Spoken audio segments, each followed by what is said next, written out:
Dans le domaine sécuritaire, la CBDH Vicar a pu identifier en Tanzanie 12 réfugiés tués, 9 disparus, dont l'enfant de 15 ans qui a refusé d'être marié par un ami du chef de poste de la police en Douta.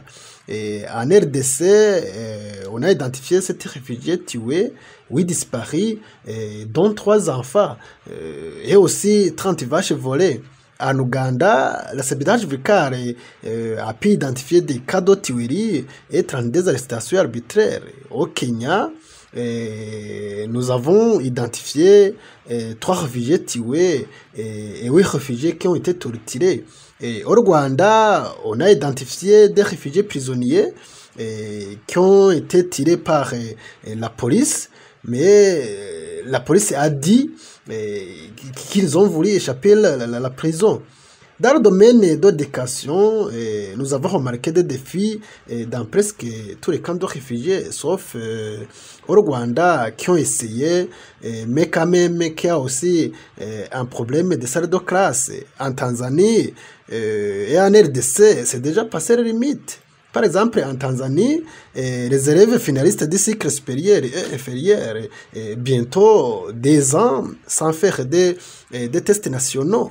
Le ministre tanzanien en charge de réfugiés a indiqué que ces tests doivent se faire dans le pays d'origine.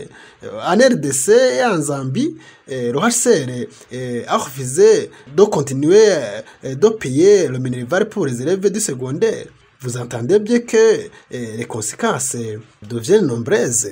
Nous avons aussi parlé sur le domaine de la santé, où il y a des problèmes sérieux dans les camps de réfugiés, notamment au moment des transferts, ou bien le manque de médicaments et aussi de mauvais traitements des réfugiés.